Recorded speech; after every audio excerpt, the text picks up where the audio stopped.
Hey everyone, welcome back to my channel. My name is Justin and I'm Emily. And we'd like to welcome you back to That Christian Vlogger. We like to say this is a place where you get to join us and experience faith in the first person. But for the entire month of April, we're doing a project called Wether, which stands for Vlog every day in April. And you guys submitted to us some questions, and so today we're going to be answering the imperfect homemaker's question, which says, how do you and Emily resolve conflict in your marriage? You want to start out? First, I would say that it's just always easier to say that Justin is right no matter what happens. That makes it simple, right? Whatever. It's interesting because before we got married, I thought I was the one to kind of like hold my anger in and like not want to work things out and kind of sulk over it for a day and then work things out. But actually, he's more like that. I'm realizing like I'm like a peacekeeper and I Throw me under the bus. Sorry, no. No, go ahead. It's okay. Because like you like need time to process it, like a argument or disagreement, and I like want to like get it solved right then and be at peace and be lovey-dovey again.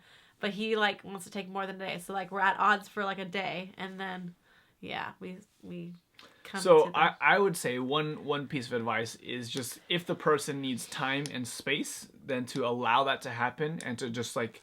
You have to have trust and faith in the relationship. Like nothing's at stake. It's just that I need time to process these things out. Yeah. And for me, in those moments, the reason why I don't want to deal with it like right that second is because I'm still frustrated. I'm still angry in the moment, and I'm a very kind of like fiery kind of a personality. So I don't want to engage in a lengthy discussion where I'm just still upset and I'm going to be yelling, and it's just not going to be very fun for either one of us at that time.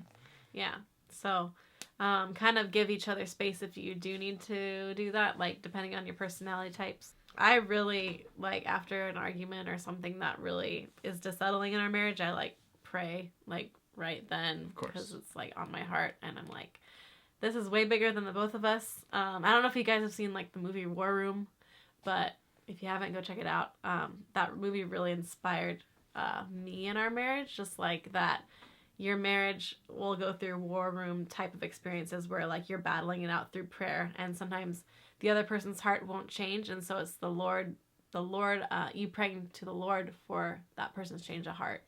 That's a really good thing, is to pray and to like have your marriage be a war room. So yeah, what about you? Something else that I guess I would say, and this is maybe more advice for the guys because this is harder for us to do, but I think that it's super important to be okay with saying I was wrong or I'm sorry I was wrong, something along those lines.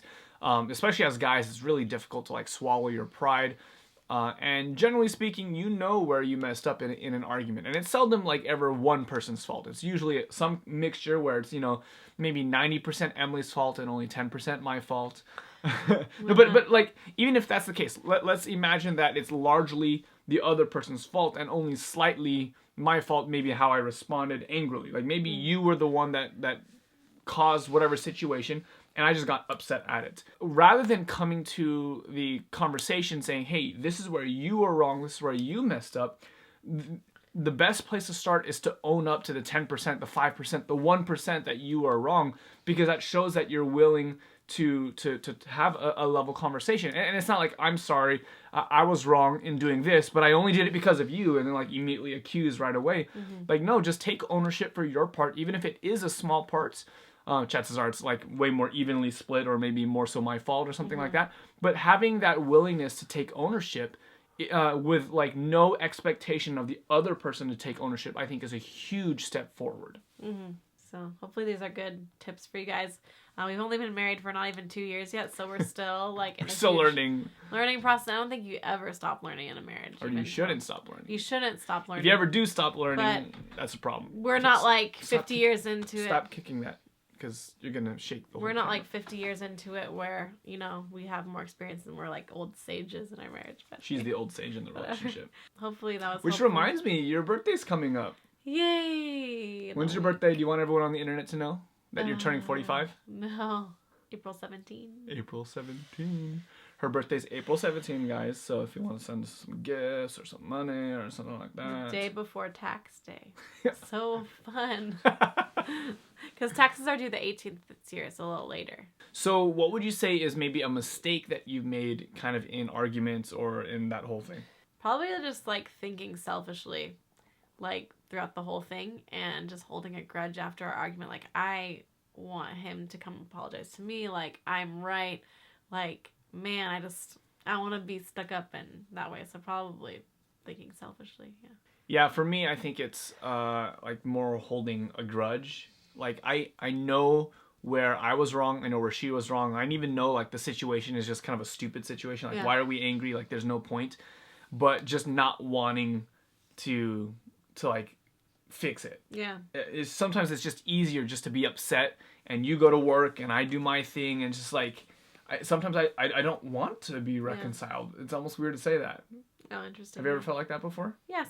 Well, sometimes when I know you're in the wrong, I want to do that. But when I'm in the wrong, I'm like, he's holding off a whole day. I'm like, I want to fix this now, you know. Anyways, so we should probably go to bed because my grandparents are there.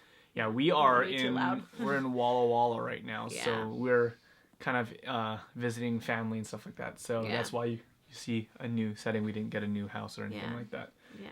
But thanks for joining us for another episode of Veda. We will see you guys tomorrow. And of course, let us know in the comments section below if you have any other questions or topics or subjects that you guys would like us to talk about. We've been going through the comments and we see a lot of really cool things. But if you want to join in the conversation, just let us know. But until next time. We're that Christian vlogger and we... You can never get it right. And we encourage you to experience faith in the first person. Good night. No lunch? No. No inviting people over for lunch? Yeah, no.